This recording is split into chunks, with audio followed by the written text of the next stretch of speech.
The words hit me like a sledgehammer wrapped in silk. Alma stood in our kitchen doorway, her blonde hair perfectly styled despite the late hour, designer heels clicking against the hardwood floor I'd installed myself 3 summers ago. "It's over, Cedric. My new man is taking me to Paris tonight." I looked up from my laptop, where I'd been debugging security protocols for a client's network. The irony wasn't lost on me. Here I was protecting other people's digital assets, while my own life was being hacked right in front of me. "Enjoy," I said, my voice steady as granite. She blinked. That wasn't the reaction she'd rehearsed for. Alma Fallon had always been a woman who expected drama, who fed on emotional chaos like a vampire, feeds on plasma. My calm response threw her off script. "That's it? That's all you have to say?" Her voice carried that familiar edge of manufactured outrage. I saved my work and closed the laptop. "What would you like me to say? Please don't leave? Fight for us? Beg you to reconsider?" I stood up, all 6 feet 2 inches of me unfolding from the chair. We both know this marriage has been running on fumes for months. The truth was, I'd seen this coming from a mile away. The late nights at the office that turned into weekends, the new wardrobe filled with clothes I couldn't afford on my IT consultant salary, the way she'd started pronouncing certain words with a slight accent, as if she was already practicing for her new European lifestyle. Most telling of all were the credit card statements. Alma thought she was clever, but I'd built my career on following digital breadcrumbs. The charges at high-end restaurants I'd never been to, the hotel rooms booked during her supposed business trips, the jewelry purchases that never made it home to our apartment. "I've been seeing Lorenzo Marquez," she announced, lifting her chin like she was delivering a royal decree. "He owns half the luxury real estate in Boston. He appreciates me in ways you never could." Lorenzo Marquez. I knew the name. Everyone in Boston did. The guy was a walking cliche. 50-something playboy with more money than sense, and a reputation for collecting beautiful women like vintage wine.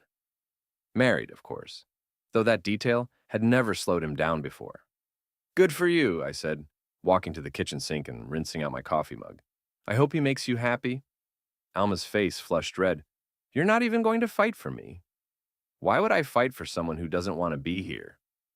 The question hung in the air between us, like smoke from a house fire. She opened her mouth, closed it, then opened it again. For once in our 7-year relationship, Alma Fallon was speechless.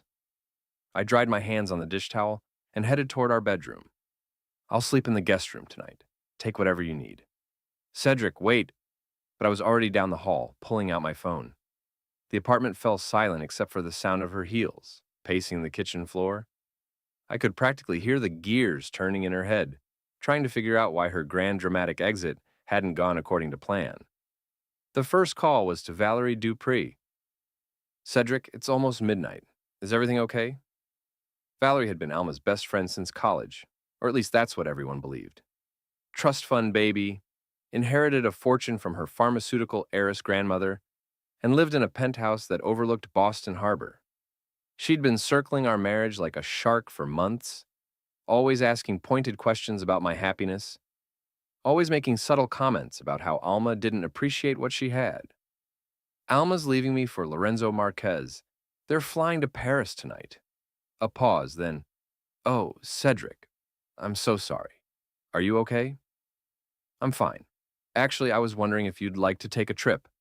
I've got frequent flyer miles burning a hole in my account." Another pause, longer this time. "What did you have in mind?" "Paris is beautiful this time of year." I could hear the smile in her voice when she answered.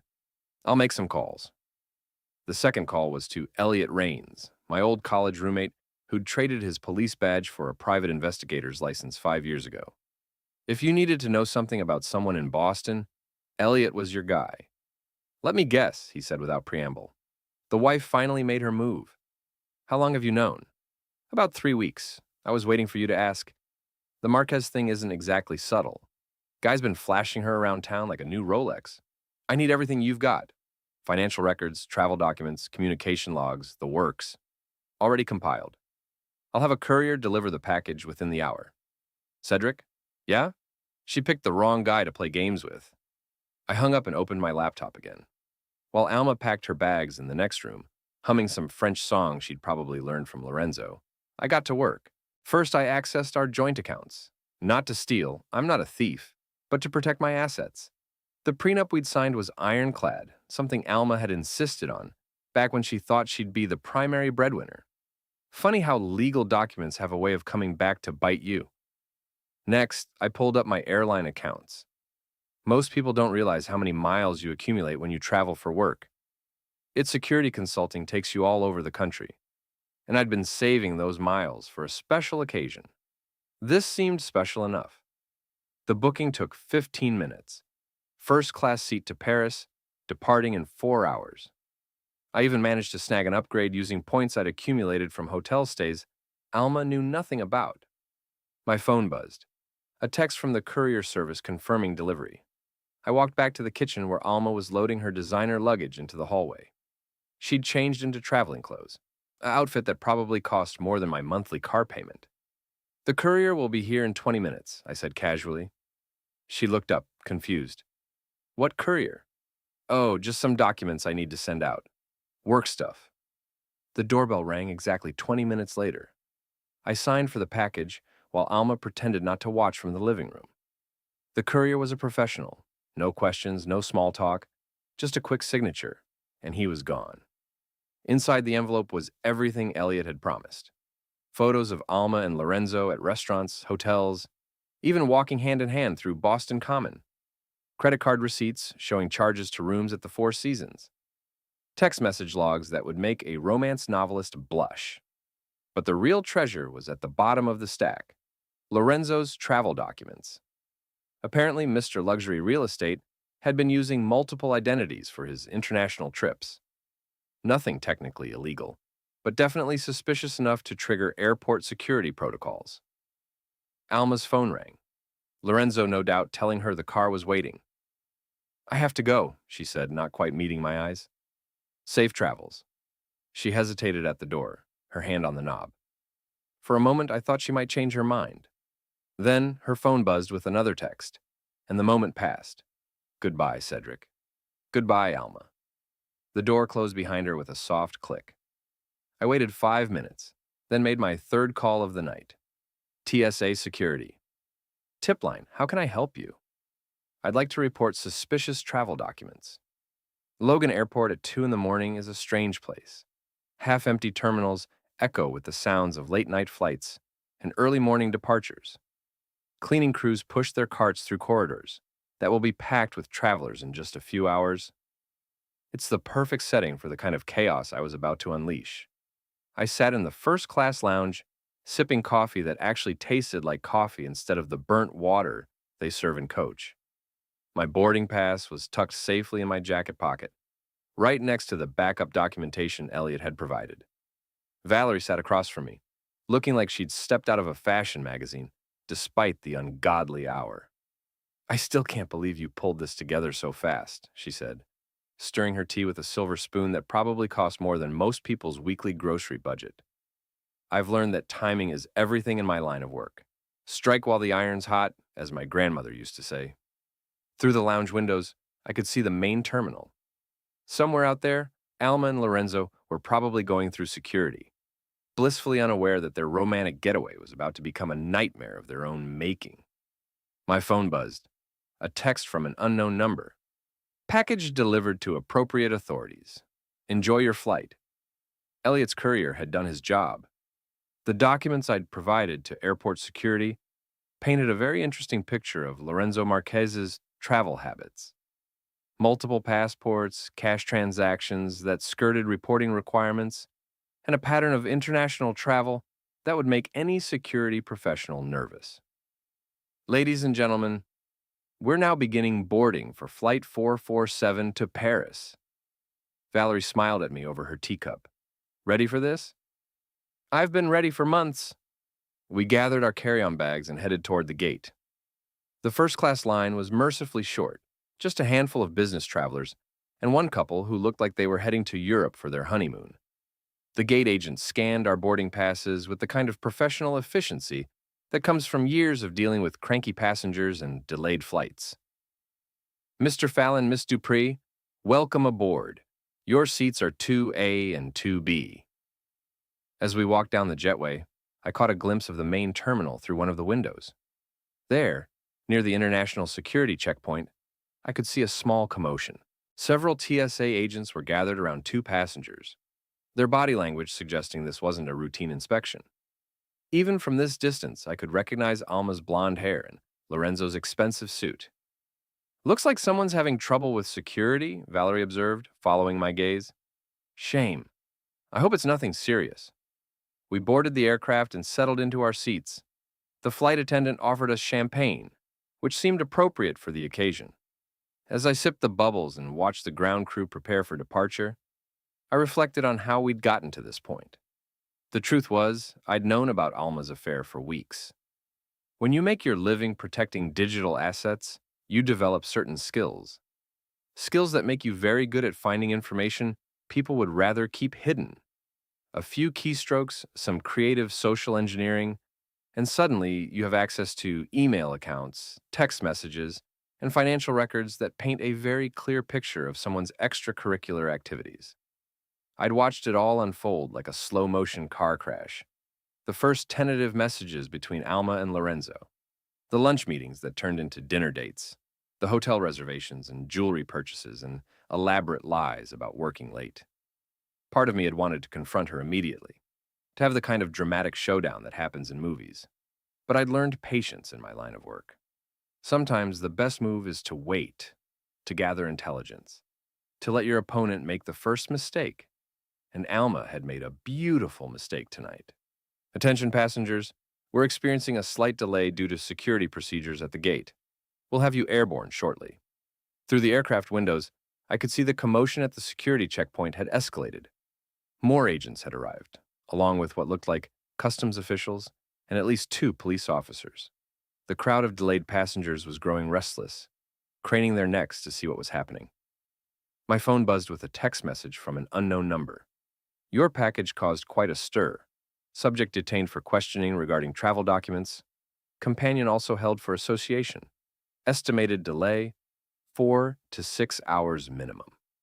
I showed the message to Valerie, who nearly choked on her champagne. You didn't, she whispered. I absolutely did. But how did you...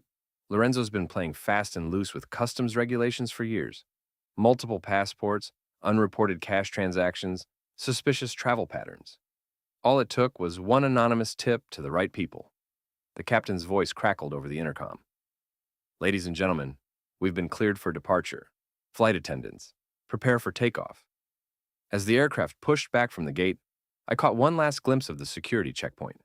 Alma was gesticulating wildly at a TSA supervisor, while Lorenzo sat in a plastic chair, his head in his hands. Two police officers stood nearby, their presence suggesting this had moved beyond a simple travel document issue. Ladies and gentlemen, from the flight deck, this is your captain speaking. We're number 2 for departure, and we'll have you airborne in just a few minutes. Weather in Paris is clear and cool, with an expected arrival time of... I tuned out the rest of the announcement and pulled out my phone. Time for phase 2 of the plan. The text I sent was simple. Saw the news about airport security delays. Hope you and Lorenzo aren't affected. Valerie and I are wheels up in 5 minutes. Paris, here we come. I included a photo of our champagne glasses against the aircraft window with the Boston skyline twinkling in the background. The response came 30 seconds later. What the hell is going on? Then another, Cedric, answer your phone. And another, how did you know about Lorenzo? I turned off my phone and slipped it into my jacket pocket. The aircraft was accelerating down the runway now, the lights of Boston falling away beneath us as we climbed into the night sky. Valerie reached over and squeezed my hand. That was beautifully done. We're just getting started. The flight attendant appeared with hot towels and a dinner menu that looked like it belonged in a 5-star restaurant. I ordered the filet mignon and another glass of champagne. After all, this was a celebration. As we reached cruising altitude and the cabin lights dimmed, I allowed myself a moment of satisfaction. Alma had wanted to play games, to humiliate me with her dramatic exit and her wealthy lover. She'd expected me to beg, to grovel, to make a scene. Instead, I'd done what I do best. I'd hacked the system. But this was just the opening move. By the time we landed in Paris, Phase 2 would already be in motion, and by the time Alma and Lorenzo finally made it through airport security, if they made it through at all, they'd discover that their problems were just beginning. The game was afoot, and for the first time in months, I was holding all the cards. Paris in the early morning is a city of possibilities. The Seine reflects the golden light of sunrise. Cafe owners roll up their metal shutters to reveal displays of fresh croissants and café au lait, and the entire city seems to exhale the romance that draws millions of visitors every year. Valerie and I sat at a sidewalk cafe near the Louvre, our table laden with breakfast pastries and strong French coffee. She looked radiant in the morning light, her dark hair catching the sun as she scrolled through her phone with obvious amusement. The Boston Herald picked up the story, she said, showing me the screen. Airport security detains Boston real estate mogul in document investigation. They're not naming Lorenzo specifically, but the details are pretty clear. I sipped my coffee and smiled. What about the social media coverage? Even better. Someone filmed the whole thing and posted it on TikTok. It's got over 50,000 views already. She turned the phone toward me, and I watched grainy footage of Lorenzo sitting in that plastic chair, while TSA agents examined his luggage. Alma was visible in the background, pacing back and forth like a caged tiger. The video quality was poor, but their body language told the whole story. Any word from Alma? 17 missed calls and about 30 text messages. The last one was particularly creative. Valerie cleared her throat and read from her phone in a dramatic voice. I know you're behind this somehow, you manipulative snake. When I get to Paris, we're going to have a conversation. When she gets to Paris, that's the beautiful part. According to my contact at Logan, they're still being held for questioning. Something about irregularities in Lorenzo's financial disclosures. Apparently, he's been moving money through offshore accounts without proper documentation. I'd suspected as much. Men like Lorenzo Marquez don't accumulate that kind of wealth without cutting a few corners. All it had taken was one anonymous tip to the right government agency, backed up by some carefully compiled financial records that Elliot had provided. So what's our next move? Valerie asked, leaning forward with the excitement of someone who'd never played this kind of game before. Now we enjoy Paris, and we document every moment of it. Over the next 3 days, we painted the town red. The Eiffel Tower at sunset, dinner at Le Grand Véfour, a private tour of the Musée d'Orsay that Valerie arranged through her connections. We visited every romantic spot in the city, and I made sure to capture it all on social media. The photos were strategically crafted. Valerie and me sharing a bottle of wine at a candlelit restaurant, walking hand in hand along the Champs-Élysées, laughing together in front of the Arc de Triomphe. Each image was designed to tell a story, not just that I was in Paris, but that I was having the time of my life with someone who appreciated me. The responses were immediate and brutal. Alma's friends, the same women who'd been whispering about her affair for weeks, suddenly found themselves choosing sides. The smart ones jumped ship immediately, flooding my posts with likes and comments about how happy I looked. The loyal ones tried to defend Alma, but their hearts weren't really in it. OMG, Cedric, you look amazing, wrote Jennifer Walsh, who'd been Alma's maid of honor. Paris suits you so well. You deserve this, added Michelle Torres, another member of Alma's inner circle. But the real masterpiece was a video I posted on the third day. Valerie and I were having dinner at a restaurant overlooking the Seine, the lights of the city twinkling in the background. I raised my glass of champagne and spoke directly to the camera. You know, they say Paris is the city of love. I used to think that was just marketing nonsense, but I'm starting to understand what they mean. Sometimes you have to lose something you thought you wanted before you can find what you actually need. The camera panned to Valerie, who smiled and raised her own glass. To new beginnings. To new beginnings. We clinked glasses as the Eiffel Tower began its hourly light show in the background. The timing was perfect, the symbolism obvious, and the message crystal clear. The video got over 2,000 views in the first hour. My phone started buzzing with notifications, comments, likes, shares, and direct messages from people I hadn't heard from in years. Old friends congratulating me on finally finding happiness. Colleagues expressing surprise at seeing me with Valerie. Even my mother called from Florida to ask who the lovely young woman was. But the most satisfying notification was a missed call from Alma, followed by a voicemail that I played on speaker for Valerie's entertainment. Cedric, you need to call me back right now. I don't know what game you think you're playing, but this isn't over. Lorenzo and I are finally cleared to travel, and when we get to Paris, we're going to sort this out face to face. You can't just... The message cut off abruptly, as if she'd run out of words or patience or both. Valerie laughed so hard she nearly spilled her wine. She sounds absolutely unhinged. That's the point. When people lose control, they make mistakes. And Alma's about to make a very big mistake. What do you mean? I pulled out my laptop and opened a secure email account that Alma didn't know existed. Inside was a message from Elliot, sent 6 hours ago. Subject and companion, finally cleared security after 72-hour detention. Boarded Air France 447 to Paris, arriving CDG tomorrow at 11:30 a.m. local time. However, there's been a development regarding subject's employment status. Recommend immediate return to Boston. I showed Valerie the message, watching her eyes widen as she read. What's this about her employment? Phase 3. While Alma's been stuck in airport security, her boss has been having some very interesting conversations with the Massachusetts Attorney General's office.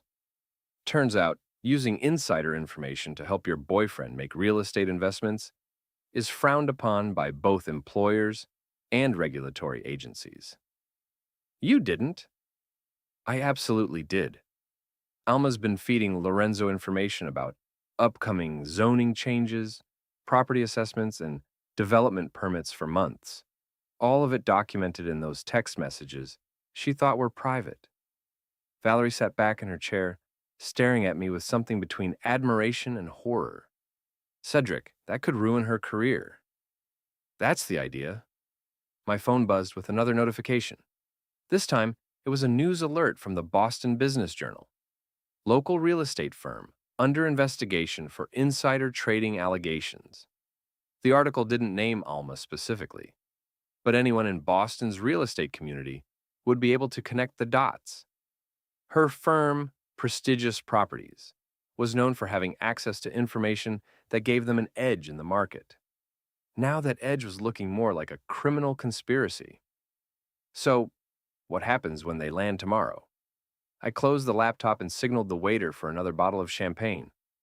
When they land, they're going to discover that their problems in Boston are much bigger than a delayed flight. Alma will have a choice. Come crawling back to beg for my help, or watch her entire life implode. And if she chooses option 1, then she'll learn what it feels like to be on the other side of a power imbalance. The waiter arrived with our champagne, and I poured 2 glasses of the golden liquid. The bubbles rose to the surface like tiny pearls, catching the light from the restaurant's crystal chandeliers. To phase 3, I said, raising my glass. To phase 3, Valerie echoed. As we drank, I thought about the next 24 hours. Alma and Lorenzo would land at Charles de Gaulle, probably expecting to salvage their romantic getaway. Instead, they'd be met by a barrage of phone calls from lawyers, journalists, and very angry employers. By the time they figured out what was happening, Valerie and I would be on our way back to Boston, ready for the final act of this little drama. The game was far from over, but I was definitely winning. Boston Logan Airport looked different when you were arriving in first class instead of departing in handcuffs. Valerie and I collected our luggage from the priority carousel while around us. The usual chaos of international arrivals played out in multiple languages and time zones. I can't believe I'm saying this, Valerie said as we waited for her driver. But that was the best revenge vacation I've ever taken. Revenge vacation. I like that. We should trademark it. My phone had been buzzing constantly since we'd turned it back on after landing. Missed calls from Alma, from numbers I didn't recognize, from reporters who'd somehow gotten my contact information. The story had grown legs while we were in the air, and now it seemed like half of Boston wanted to talk to me. The most interesting message was from my lawyer, Patricia Hendricks, a woman who'd built her reputation defending white-collar criminals and high-net-worth divorces. Her voicemail was characteristically brief. Cedric, call me immediately. We need to discuss your options regarding the Marquez situation. I called her back from the car while Valerie's driver navigated the maze of Big Dig tunnels that connected the airport to downtown Boston. Patricia, it's Cedric. What's the situation? Where have you been for the past 4 days? I've been trying to reach you. Paris, vacation, what's going on? A pause. Alma's been arrested. I felt Valerie's hand grab my arm as she heard the words. Arrested for what? Conspiracy to commit securities fraud, insider trading, and violation of state ethics laws. The AG's office has been building a case for weeks, and they finally had enough evidence to move forward. What kind of evidence? Text messages, financial records, documented instances of her passing confidential information to Lorenzo Marquez. Apparently, someone provided them with a very comprehensive package of documentation. I kept my voice neutral. Any idea who? None whatsoever. But whoever it was, they did their homework. The prosecution has enough evidence to put both Alma and Lorenzo away for 5 to 10 years. Through the car window, I watched Boston Harbor slide by. Somewhere out there, probably at this very moment, Alma and Lorenzo were discovering that their problems had followed them across the Atlantic. What does this mean for me? That depends. How much did you know about Alma's activities? I suspected she was having an affair. I had no idea about any financial impropriety. Good. Stick to that story. The prosecution may want to interview you as a witness, but as long as you weren't involved in the scheme, you should be fine. And the divorce just got a lot simpler. Adultery and criminal conspiracy tend to void most prenuptial agreements. I hung up and turned to Valerie, who was staring at me with wide eyes. She's been arrested? Apparently so, along with Lorenzo. Cedric, please tell me you didn't plant evidence or do anything illegal. I didn't plant anything. Every document, every text message, every financial record was real. I just made sure the right people saw them. The car pulled up to Valerie's building, a gleaming tower of glass and steel that overlooked Boston Common. Her doorman appeared immediately to handle our luggage, the kind of service that comes with paying 5 figures a month in rent. Come up, she said. I think we both need a drink. Valerie's penthouse was a monument to good taste and unlimited resources. Floor-to-ceiling windows provided panoramic views of the city, while museum-quality artwork adorned the walls. She poured 2 glasses of something that probably cost more than most people's car payments, and handed one to me. So what happens now? Now we wait. Alma and Lorenzo are probably somewhere over the Atlantic, blissfully unaware that their lives have imploded. When they land, they'll be met by federal agents and a media circus that will make their airport detention look like a minor inconvenience. And you're okay with this? With destroying her life? I walked to the window and looked out at the city spread below us. Boston at dusk was a beautiful sight, all red brick and glass towers, and the promise of secrets hidden in every neighborhood. Alma made her choice when she decided to betray our marriage and break federal law to help her lover. I just made sure there were consequences for that choice. My phone rang. Unknown international number. Hello? Cedric. Alma's voice was shrill with panic. What have you done? There are FBI agents waiting for us at the gate. Alma, where are you? We're still on the plane. They won't let us deplane until we agree to be interviewed. Lorenzo is having a panic attack, and there are reporters everywhere. Through the phone, I could hear the chaos in the background. Raised voices, the static of radio communications, what sounded like camera shutters clicking rapidly. I don't understand. What did the FBI want with you? Don't play dumb with me. I know you're behind this somehow. The insider trading investigation, the media leaks, all of it. Alma, I've been in Paris for 4 days. I just landed an hour ago. With my best friend. How could you do this to me? How could I do what? Take a vacation? Fall in love with someone who actually appreciates me? You're the one who walked out, remember? This isn't over, Cedric. When I get out of this mess, if you get out of this mess, federal conspiracy charges are serious business. The line went quiet for a moment. When Alma spoke again, her voice was different, smaller, desperate. Cedric, please. I know I hurt you, but you have to help me. I can't go to prison. You should have thought about that before you decided to commit federal crimes to impress your boyfriend. I never meant for it to go this far. It started as just sharing a few pieces of information, and then Lorenzo wanted more, and I thought, you thought you could have your cake and eat it too. Well, congratulations. You played the game and lost. Please, Cedric, I'll do anything. I'll leave Lorenzo. I'll come back. We can work this out. Goodbye, Alma. I hung up and turned off my phone. Valerie was watching me with an expression I couldn't quite read. That was cold, she said finally. That was justice. Was it, or was it just revenge? I finished my drink and set the glass down on her granite countertop. Does it matter? It matters to me. I need to know who I'm getting involved with. You're getting involved with someone who doesn't let people walk all over him. Someone who believes that actions have consequences. Someone who's tired of being the nice guy who finishes last. Valerie nodded slowly. I can live with that. She moved closer to me, close enough that I could smell her perfume and see the flecks of gold in her brown eyes. So what's next for us? Next, we see how this plays out. Alma and Lorenzo will probably try to cut deals with the prosecution. They'll point fingers at each other, claim they were manipulated or coerced. The media will have a field day with the whole thing. And us? Us? We're going to be very happy together. We're going to travel and laugh and build something real, something based on honesty instead of lies. Through the window, I could see the lights of Logan Airport in the distance. Somewhere out there, Alma was probably being processed through the federal detention system, trading her designer clothes for an orange jumpsuit and trying to figure out how her perfect plan had gone so spectacularly wrong.